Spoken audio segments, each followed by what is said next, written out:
So this is for you. If you have any negative item that you cannot get off, maybe you can't figure out how to remove a bankruptcy.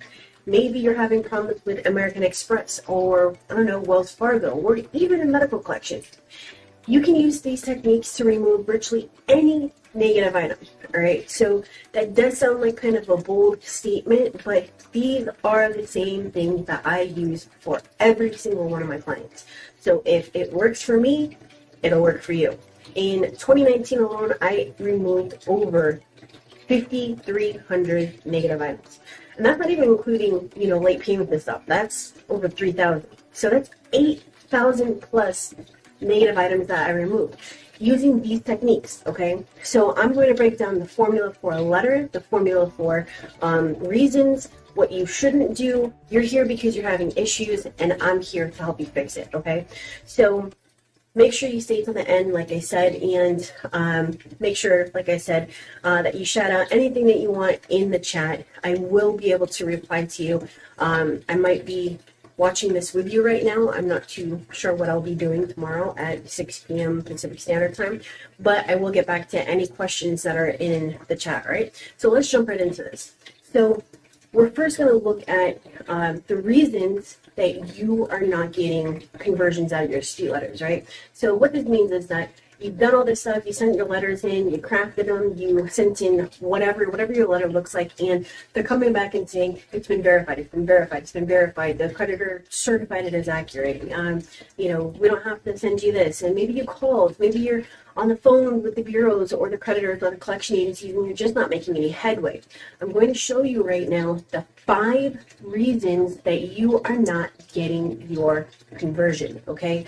So what I mean by conversion is that you send in your dispute letter and you get the result that you're looking for, just so that we get that out of the way. All right, so the number one reason, and if you know me, you know that this is probably what I'm going to say, templates. All right, so we have the 5 right here, the 5 reasons, and we're going to break down every single one of these, okay? So the number one reason that you are not getting your results is because you are sending in templates. You have to realize, you have to understand what that means. So a template is a letter that you either purchased online or someone gave it to you and it's been sent out a bunch of times to the bureaus. You didn't write it. It's not targeted to your specific reason, your accounts, your credit report. That is a template, okay?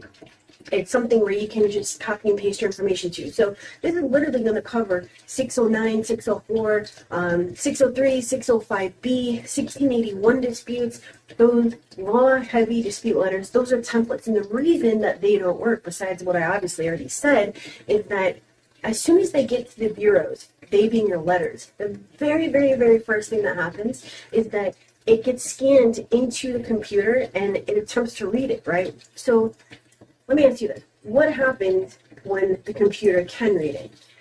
Do you know? If you know, let me know down in the chat. It's going to determine if it's a template, right? So I don't know how many of you went to college, but if you went to college, and unless it was, like 20 years ago, which there's no real problem with going to school 20 years ago, but now they check for plagiarism, right? They'll scan your essays and your papers and all that kind of stuff into a system, and they're going to check for plagiarism. If obviously you plagiarized, you're going to get in a lot of trouble with the dean or, the director, or your professor or whoever, right? And you might even get kicked out. This is the same thing, that they are looking for very specific matches in the information, whether it be the formatting of a phrase, exact or partial matches. It's looking to see, has this been sent before by somebody else or even by you, because you can't send in the same dispute letter over and over and over again, okay? So that is the number one reason that you are not getting the results that you want, and it's because you are sending out templates, all right? So how do you fix that? I'm going to show you how to fix it, but this is a very, very, very simple thing, and I actually already told you. The way that you fix this is sending out everything customized to your specific needs, your situation, your credit report, using the facts directly off your credit report. And I'll show you how to do that, all right? So the number 2 reason is that you are sending out the same dispute reason, okay? So what this means is that, let's say that on round 1, and this is the exact exact thing that I have on my Trello board, but let's say that you dispute capital. No, let's use that for later. Let's say that you dispute a medical account as unknown with the bureaus. So it doesn't matter what you did with the creditors or the collection agency. I'm only talking about the credit bureaus. You first said, oh, this is unknown. Now, when you dispute it again, you can't say that it's unknown. I mean, you can challenge them, not sending you a copy of a signed contract. You can challenge their method of verification. You can dispute the date last active. You can dispute the balance. You can, go down the hierarchy, but you cannot say that it is unknown again. And you can't even rephrase it. You can't say, I disputed this and told you that it was unknown, that I don't know where this came from or whatever, and you didn't send me blah, blah, blah. You can't even say that. And, just being honest, I used to do that. But I found that even though that's not per se illegal, right, because you're not really saying the same exact thing, it still falls under the same dispute reason, and your likelihood of getting a deletion or the result that you want from it is very, very low. Okay, so instead of like an 80% chance, which you could have gotten if you used a new dispute reason, now you're only looking at, I don't know, maybe 30% chance. What do you want? 80% or 30%? You don't even have to tell me in the chat. I mean, it's pretty obvious that you would want, the highest probability possible, right? So what you need to do is, and I did put the relevant links. I don't know if it's on this part or, and I believe it's here. I believe it's on this one, but when you go and look at my Trello board, you're going to find links to the dispute reasons that I have as examples on my website, as well as the hierarchy. Where do you start? And you can also access in one of my most recent posts on Facebook, the Advanced Creator for free. Okay, the Advanced Creator is going to show you a dispute flow, what you should dispute with first, your biggest ammo, so on and so forth. I actually had quite a few people say that that was exactly what they were looking for, and that's really all that they needed. So it's definitely packed with a bunch of stuff that could really, really, really change the outcome of your disputes, okay? So the number 3 reason, this might surprise you, but that you went to multiple companies. Now, obviously, you can see this, you can read this, and you can skip ahead of me, right? But I'd like you to follow along and stay with me because I don't want you to miss any of this. So the number 3 reason is that you're going to multiple companies, or you're disputing just a dispute. Now, when I say that you're disputing just a dispute, what I mean is that you're just trying to keep the momentum going, or you don't know what you're doing, right? So when I first started doing my own credit 15 years ago, I did not know what I was doing. I actually attempted to go with a very large and well-known company. A lot of you know, excuse me, who I'm talking about. That didn't work out. Had to learn how to do it myself, and my stuff was all over the place, right? I didn't know what I was doing, and you have to realize that the longer you dispute, and this is the reason for number 3, the longer you dispute, the harder it's going to be to remove your negative item, whatever it is. I don't care if it's a collection, a charge off, a late payment. The longer you dispute, the harder it is, right? So let's say that you go to company 1 or company A. You're with them for a year. Now you're over here with company B. You're with them for 4 months. They steal your money, but they sent out 2 disputes. Now you're like, screw the companies, I'm going to do it myself. Now you're on round, 3 doing it yourself, and you're just like, oh my God, what is going on? Why am I not getting these deletions? Well, it's because you're probably using templates. I won't even go to number 2 because it's inevitable if you've been with 2 companies and you're doing it yourself now that you've obviously used the same dispute reason. But it's also that the longer you dispute, the harder it is. And now, not only have you gone through all of this, but you've also probably run out of dispute reasons, right? And I actually probably should have added that in on here, but I'm adding it in now. So you only have so many dispute reasons. And just off the rip, you have 17 dispute reasons that you can use per account without even going into factual-based disputes or anything like that. Okay, so that's 17. So in a year, if you send out 10, that's already 10 reasons, right off the bat that you got rid of, right? Now, that company that stole your money and they sent out 2 disputes, that's another one. That's 12. You're only left with 5 more dispute reasons. Now you're around round 3. Right? So you get what I'm saying? And we're chopping off as we go along here. And a lot of people don't even know that they have at their disposal all of these dispute reasons. Now, if you actually want an entire list of dispute reasons, you can go and get my 165 dispute reasons at gumroad.com/Vargas Consulting. Okay, VARGAS Consulting. Okay, so the way that you fix this, let's just say that you did go to multiple companies. Let's say that you did dispute yourself. Let's say that you did go to a company that stole your money, but they did send out disputes. What do? And all of these, hey, Kristen, look, if you're saying all these dispute reasons are gone and that I'm just basically screwed, what am I supposed to do now? Just give up and wait 7 years? No, dude, that's not what I'm saying. What I'm saying is that right now it is crucial. It's crucial that you understand how to do this correctly, and that you use the right techniques and methods and strategies to still obtain conversions, okay? Because you don't want to be stuck with these things on there just because you either A, didn't know what you were doing, or B, you didn't do anything at all, or C, you were just disputing for the hell of it, or even D, you kept on going to different companies, right?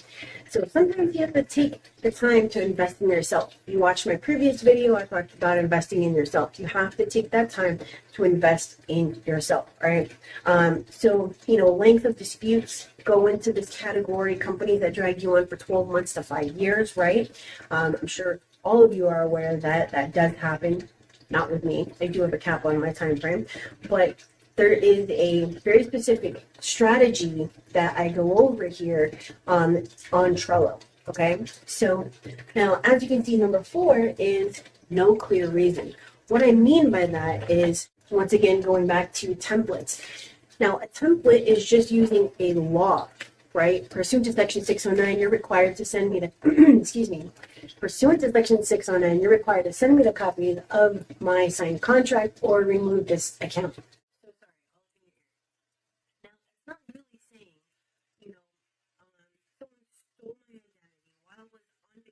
In Japan, and it could have been on the flight, right? Because that happened a lot. Happened to my parents, but it was their identity plus $20,000, and that was actually their money that they were going to New York to put on a house. So that really sucked for them. But you're building up a story here, right? We're going to get into the whole how to build out your dispute letter, but you need to tell them why you're disputing, why you're sending the letter, and what you want to happen. So using a template, you're not telling them any of that. You're saying, according to this law that they say that they can interpret, right? According to this law that you don't even follow, you're required to do this, this, and this, or I'm going to take you to court. Now, as a side note, it is illegal for you to even state that you're going to take them to court if you have no intention of doing so. So please, we're actually going to put that under the biggest mistakes, but please don't do that unless you actually mean it and you actually intend to take them to court or credit collector, okay? So when I say no clear reason, what I'm saying is that you're not saying this account is completely unknown and wasn't even in the country at that time that it was opened, okay? You need to remove this because you do not have my signature on any documentation, and if you do, I need to see it. You see the difference between a pursuant to some law that doesn't pertain to me and that you interpret the way that you want, and, hey, I need to see this because blah, blah, blah. So when you give them a clear reason, you're following this formula that I have laid out for you, and you're going to see much, much better results, okay? So if you're just doing templates and all that kind of stuff, you might be converting at like maybe 30%, but if you implement the stuff that I'm teaching you and everything that I've gone over in my videos, you can see deletions in as little as 30 days, even if you've gone to multiple companies and you've used your templates, okay? Now, I'm not saying that all templates are bad, all right? Let me just get that straight. I am not saying that all templates are bad because they're not.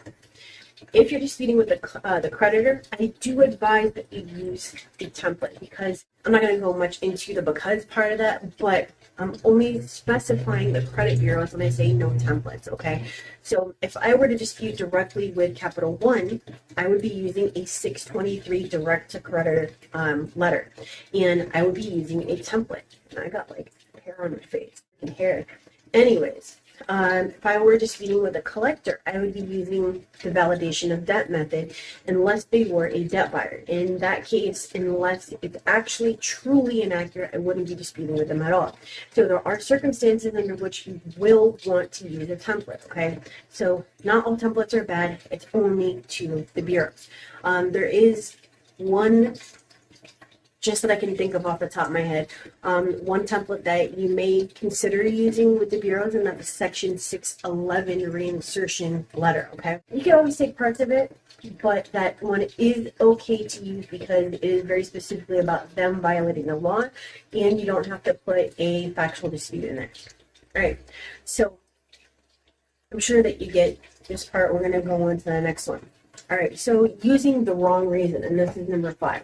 All right, so we already went over templates, same dispute, multiple companies, no clear reason, and wrong reason. And this kind of ties everything together, right? So what I mean by wrong reason is that if you are disputing with a creditor, right, Capital One directly, you would not send them a validation of debt. Now, I might have just blown a couple of minds here. All right, so what do you think I mean by wrong dispute? Give me an example down in the chat. What do you think would be a wrong dispute reason? Okay. A 623 dispute goes directly to the creditor. A validation of debt goes to a collector because you are validating the debt. Okay. So the VOD method goes directly to the collector. The 623 goes directly to the creditor. All right. The 609 goes directly to the bureaus. All right, so basically here, there's really, when I say it ties everything in, it's because we don't want to use templates. That's number 1. The second part of this is using the wrong reason in, let's just say, I don't want to go on a tangent here, so that's why I'm choosing my words very carefully.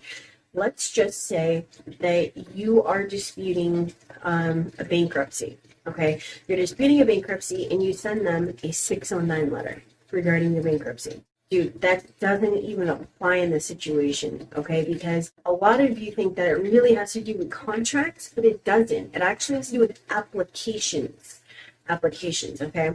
So that's not even the way that you're supposed to dispute a bankruptcy anyways. Asking for verification of it, that's for a different video, a different day. You might want to go and look that up, how to remove bankruptcy, but very specifically, you're using factual-based disputes, wherein you're not asking for any sort of validation on anything because you're taking the facts directly off the credit report and you're using them to remove it, right? Okay, so just be careful. That's all I'm saying is just be careful because these are, and I spent a ton of time putting this together and researching comments and my conversations and my chats and letters to my clients and emails and everything. I pulled them, I researched them, and these are the 5 top reasons. Okay, so when you are disputing with a creditor, which you probably shouldn't do anyways, but you're going to be using a 623. Do not use any other type of dispute unless you're taking them to court, okay, or unless you're challenging them. With a collector, you're using the validation of debt method. Do not send them a 609. With the bureaus, you're using factual-based disputes. With the courts, don't even bother, okay? Don't bother freezing LexisNexis and all of that unless it specifically has to do with disputing your inquiries, and you're going to go to Sage for that, okay? So that kind of wraps up this part on the 5 top reasons why you are not seeing your results, okay? Now, maybe you thought that I was going to say something totally different. A lot of you know me, though, and you know that I normally start with templates because when I was actually using templates, and let me just pause there and tell you a little bit of a story. When I first started, I was obviously using templates, okay? And I'm talking about as much law as I could possibly fit in there. You know what I mean? Like I was I was sending like pages and pages of law on top of my letter that I wrote, and I was cross-referencing them and highlighting it, and I mean, it was a mess. Like, it was like I thought I was a lawyer, and I was going to court the next day for like some big-ass freaking trial. It was crazy. You don't want to do that. You don't want to do that, all right? So one of the most important things that you need to understand is that you need a little bit more background on who the credit bureaus are. And I'm going to tell you why this is important, because some of you may be like, oh my God, this is like going to be real boring, and I'm just going to turn this off. But do you, and I want you to answer this in the chat, do you know what business the credit bureaus are in? Now, some of you might obviously say credit, right? Credit bureaus. They're not in the credit business. Now, obviously about credit reports, yes, but they are in the data business, all right? They are in the business of obtaining, maintaining, and selling information. Now, if that doesn't make sense to you, I'm going to explain it, okay? I'm going to break this down for you so that you understand it. And the reason why this is important is because you have to realize that the bureaus, creditors, and collection agencies are not there to help you. They are not there to help you. They have no incentive to assist you, okay? And that's why it's so important that you watch to the end, because this is actually the biggest part in Trello in my notes, okay? So this is very, very, very important. And if you don't know this, this is going to be one of the biggest mistakes that you make. You don't want to add it over here. You want to use this plus this information to what? To get your results, right? So let me ask you a question. Besides not knowing that they were in the data business, did you know that the bureaus have a conflict of interest? Yes or no? Do you believe that the bureaus have a conflict of interest when it comes to investigating your information? If you said yes, you are correct. They have a conflict of interest because, once again, they obtain, maintain, and sell it, right? So they obtain your information either from public records, such as bankruptcies, or directly from the creditors who pay them to report it. Now, likewise, the bureaus pay creditors for this information, right?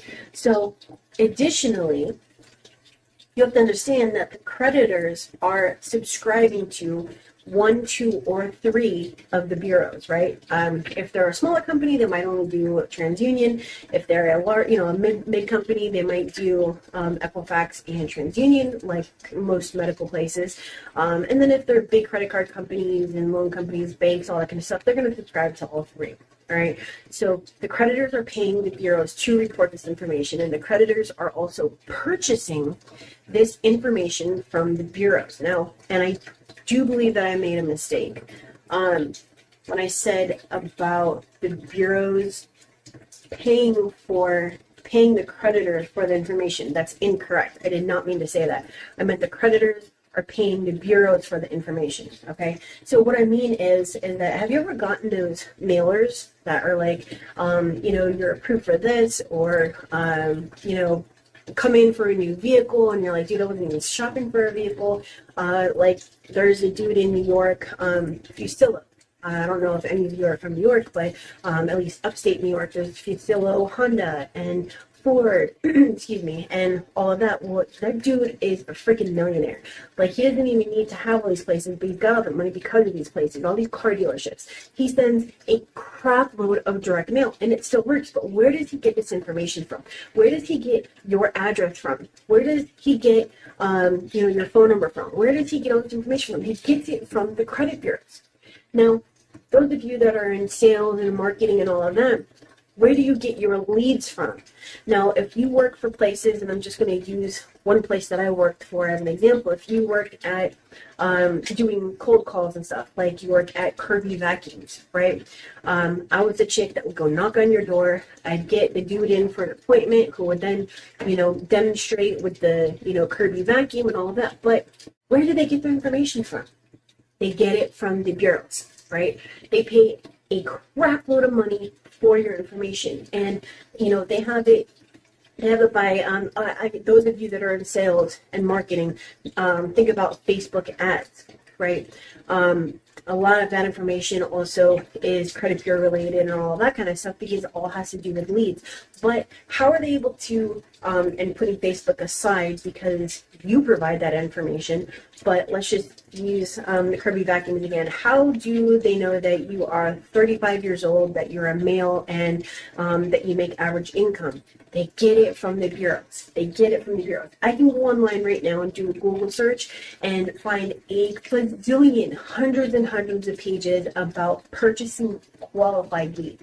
Qualified meaning that they fit my demographic and all of that kind of stuff. It's not just, Bob who works in McDonald's that I'm trying to sell a $15,000 coaching course to, or, one-on-one coaching to, and he obviously can't even afford it. Right? So you have to understand that there's a huge picture to this and that you are only one part of this. We're spending a lot of time on this because it's very, very important, as you can tell. So sorry. Let me just grab some water real quick. Sorry about that. Okay, so what the heck was I going to say? Oh, yeah. Okay, so I'm certified with the CCA for credit, right? So one of the first things that you have to do is go through like hundreds of pages of documentation and learn how to do this, all the laws, all the things you should and shouldn't do, right? And I also took dispute suites course as well. One of the very first things that you learn is the business that the bureaus are in. It's that important that besides learning that you can't do credit repair in Georgia and that, that about the Credit Repair Organization Act and, all that kind of stuff, the very next thing is what business the bureaus are in. It's that important that it's before you ever learn, how to do templates and, what you should and shouldn't be disputing and all that kind of stuff. You have to learn about this. That's how important it is, right? So my only point behind this is for you to understand that there's a much bigger picture to all of this. And what it all boils down to is that the bureaus have no incentive. The creditors have no incentive. And the reason why, long story short, the reason why I'm not rushing any of this, okay, is that if the bureaus remove something, that means most of the time, even though it doesn't really matter if, the creditor is giving the bureaus like hundreds of accounts, well, most of the time that means that they're not going to get paid for that account, right? So you are taking money away from the bureaus, and their job is to make money, not lose money. Additionally, when your accounts are inaccurate because of negativity, it might mean that your score is lower. Now, fixing your credit means you're going to have a higher score. What does a lower score mean? Does it mean a lower APR for you, or does it mean a higher APR for you? Let me know in the chat. What does it mean? It means you have a higher APR if you have a lower score, which means more money for the creditors, which means, when I say more money for the creditors, it means that they make more money. So they're going to make more money at a 26% interest on a vehicle, right, instead of a 6% interest. That also means that they're going to pay the bureaus more money for this information, and that the bureaus are going to make more money. So why would they want to let you raise your credit score? What I mean, they are going to lose money because your information is no longer going to be that valuable. Things to think about, all right? And it works both ways. Lower score, higher APR. Higher score, lower APR. So on and so forth, right? Okay, so let's move on to the formula. And a lot of you may have heard some of this part because I obviously have free videos on this, and I just stepped on freaking Legos. Anywho, the formula part, okay? So you have a letter formula and an account and or reason formula. Now, the reason I'm calling it a formula is because it's always the same. Your biggest animal is always on the top. You're rounds 1 through 4. Okay, so if you watched a previous video of mine about the pyramid method, if you break a pyramid or triangle into 3, and you can even use the inverted or you can use a regular pyramid because I explained both methods. They're basically the same. You're going to have date last active, date last paid, so on and so forth at the top beside your blatant inaccuracies like different balances and whatnot. In the middle, you're going to have the stuff that's not as important and it's not going to get you as many deletions. Like balance, monthly payment, past due, stuff like that, right? So your job is to get as many deletions in that round 1 through 4 to the first 6 months in that top section as fast as possible, right? So within 120 days or 180 days, depending on when you send out your disputes, you should have the majority of your deletions done. So if we go back to this whole multiple companies and all the years that you're disputing and all of that, you've already gone through all of that stuff if you're using factual-based disputes. So that's what I'm saying. It gets harder as you go along. So that's why it's so, so, so important that you use the right techniques and the right methods and the right strategies and the right reasons and all that kind of stuff. Is it kind of coming together for you? Yes or yes? Yes or yes? Okay, tell me down in the chat. Yes or yes? All right. I will not accept anything other than a yes. If you want no, anything other than that, then this is not the video for you. Okay, so I didn't mean that in any mean way at all. All right, so going back to this, there's a letter formula and an account raising formula, okay? So looking at the letter, it's very, very specifically, and once again, I break this down on Trello, very specifically. You need to tell them why you are writing this letter. In the very top part of your letter, you should be telling them why you wrote it. So what this means is, just like I said, I got on a flight to Japan 3 days ago, a week ago, a month ago, 6 months ago, I got on a flight to Japan. When I got there, I went to use my card and found out that it was blocked for fraud. It turned out that the fraud was real, and then I'm a victim of identity theft. These are the accounts down below that I need you to investigate. Please send me a new credit report. Then in between, you're going to list your accounts. The formula is always the same. Why you're sending this letter to them, why you're sending this letter to them, and what you want them to do. I want you to investigate them. I want you to send me a new credit report. What you want them to do, all right?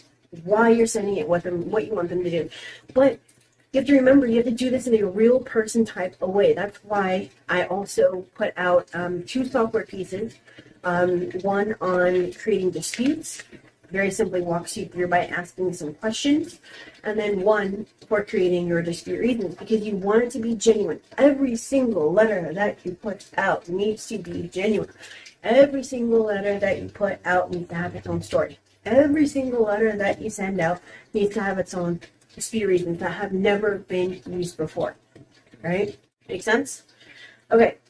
So your account or reason formula is going to very, very simply be, and like I said, a lot of you already know this, what you are disputing, such as date last active, balance, date last paid, so on and so forth.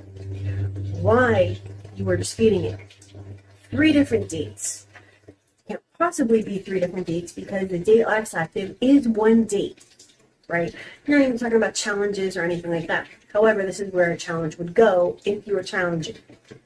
And the action that you want to occur, delete or correct. Delete or correct. So, if you have so what you're disputing, why you're disputing it, and the outcome, what you want them to do. Your disputes must always, every single letter that you send out, needs to match this formula right here. I don't care what you're disputing. I don't care if it's a charge up. I don't care if it's a collection. I don't care if it's a foreclosure or a short sale, an inquiry, a late payment. I don't care what it is. The balance, the monthly payment, the past due. I don't care what it is. It needs to follow this very specific formula. Okay. So an example, and once again, this is coming directly from Trello, is that you are disputing Capital One. You're going to speak Capital One, all right? You're going to say, Capital One, account number, yada, yada, yada, date less active. We're using date less active on this, all right? This account needs to be removed or deleted or stop reporting this for exterior non-compliance of an accurate data report on my credit report. But delete or remove this account because there are 3 different dates last active or dates of last activity, right? You can leave it right there. Or furthermore, There cannot be 3 different years last active. Was it 2015? 2012? And it shouldn't even be on there. Is it 2019? And if it's 2019 and you have one that's 2015, obviously it's been re-aged, and that's like a whole different thing. Not for this video. But directly off of here, it says, remove this account for inaccuracy because the date last active is reported with a different date by all 3 bureaus. Additionally, I'm seeing different years, and then you list the dates. Delete immediately. So taking this example, you can see everything that I pointed out, what you're disputing, why you're disputing it, and the outcome that you want to happen, right? So if this isn't making sense, please, please, please open this up when it pops up on your screen. Hopefully it doesn't take you off this webinar. If it does, that really sucks.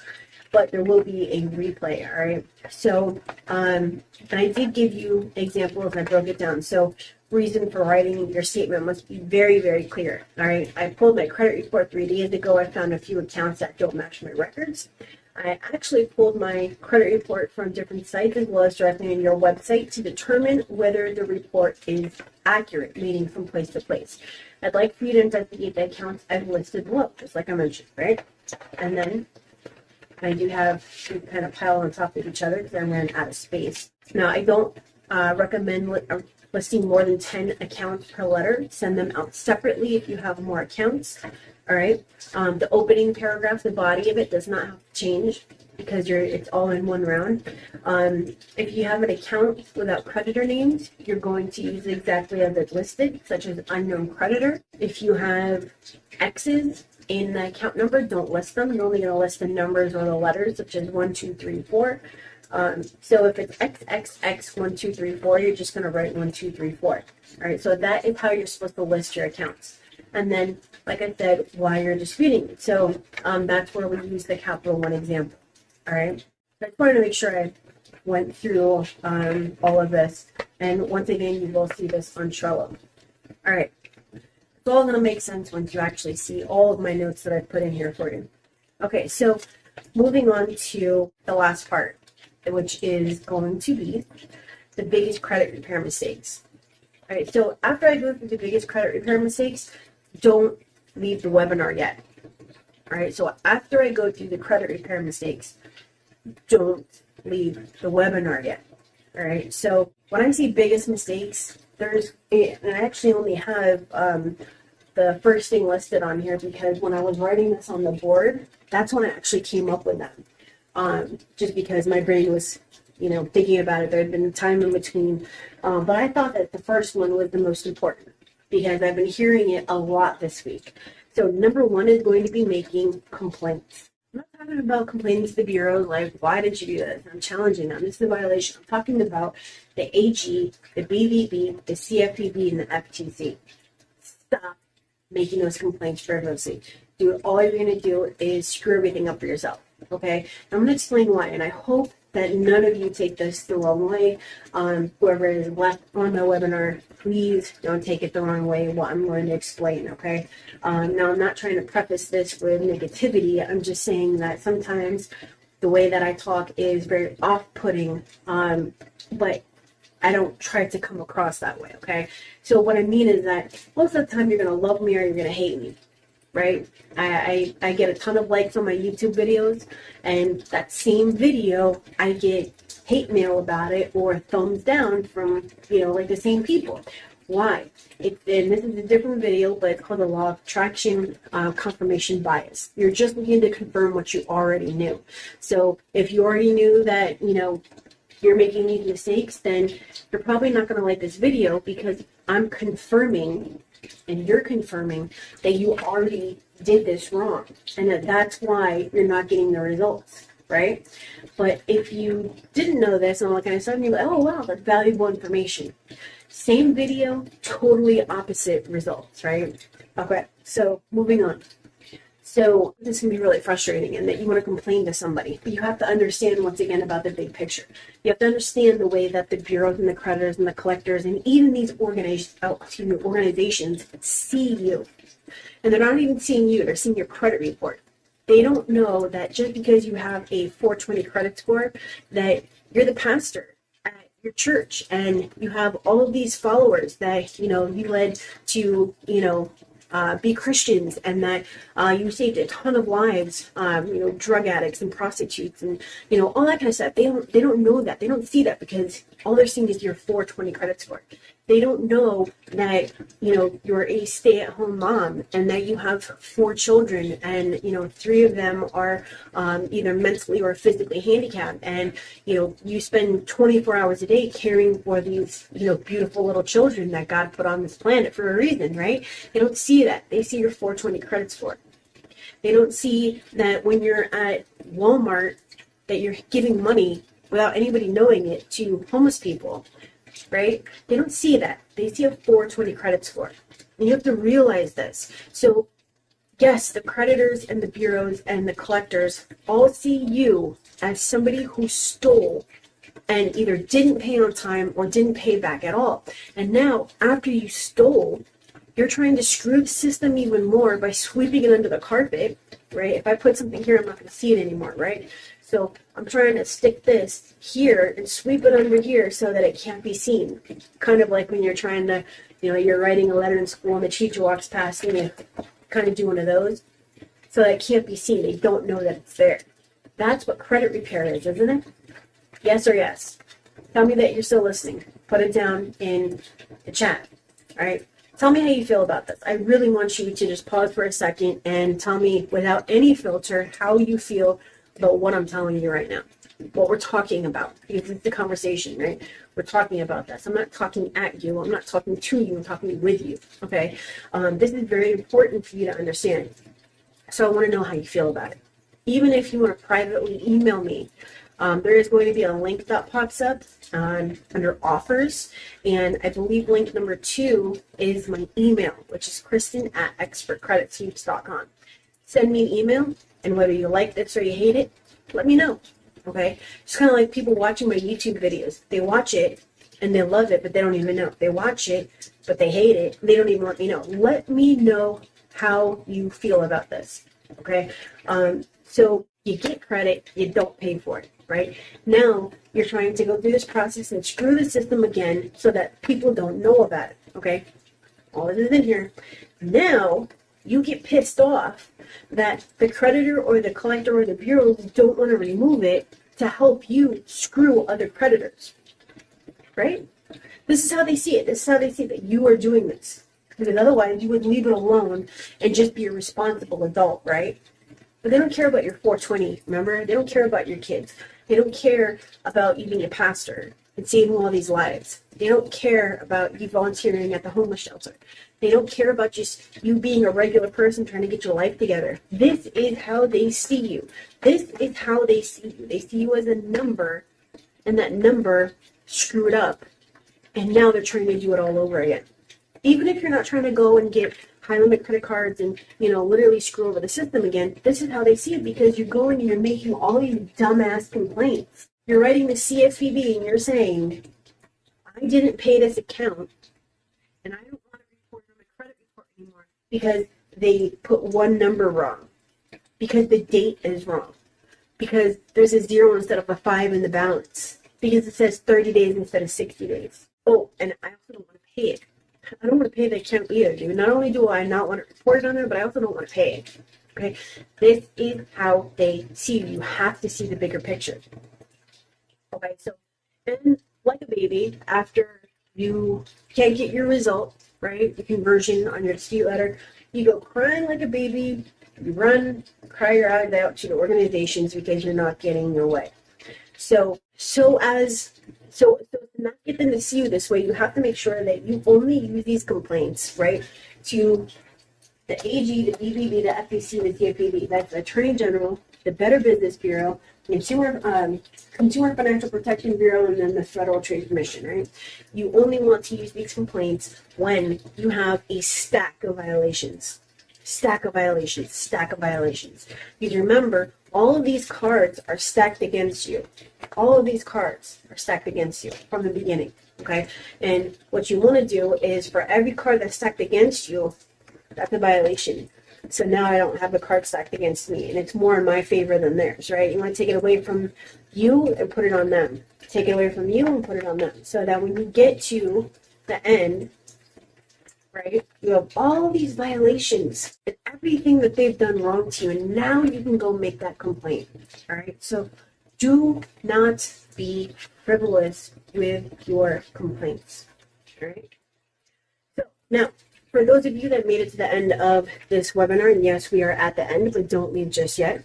Just hold on, because I know that that is leaving language, right? Anytime someone says, okay, lastly, that's another closing language right there. So I'm not trying to close anything right now. I'm just saying that we have completed all of this stuff, and I just want to give you these 2, 3, and 4 in a moment. All right, so we're going to go over that in a moment. The link should have popped up. If it hasn't, it will, because I have to manually go through and tell my system when to pop up these, links and stuff. So you should be seeing the handout for Trello in a moment, but if you don't, it'll be there. If you need help, you will see offers pop up as well, and let me go over those before I close on this. So I do have a couple offers on here, like I mentioned. If you, either you for your clients or you for yourself, or you know somebody that needs my help taking over their file or your file directly, please use the link that shows up for the first offer, which is a free call. This free call is not an advice call. This free call is not an advice call. You will not get any advice. I may give you a free recommendation, but that is up to my discretion, okay? This call is very specifically and solely only for me to take over your credit file, or to see if I can take it over and see if I can help you. If I can help you, I will provide pricing at that time. I am customizing every single price, every single file, the process, the solution, my solution audit that I provide. So if you want my assistance, go ahead and schedule that call. I will let you know that it is a minimum of $12.51 flat fee, and if I do offer monthly, it's a minimum of $139 per month. And right off the bat, I will tell you that it is a 12-month program, probably because of all of this stuff right here. But I do normally complete clients in 9 months or so. All right. So that is offer number 1. If you want it done correctly, if you want your conversion booster, if I could talk correctly, then that is the link that you want to click. All right, so you can also schedule a one-on-one coaching with me via video or online, such as on my chat, or just a project together. I customize all pricing as well for that, obviously, but you are looking at a couple $1,000s on that. So that is my inner tribe. So that is not for everyone. I take on only a couple of those per year because it's so much of my time.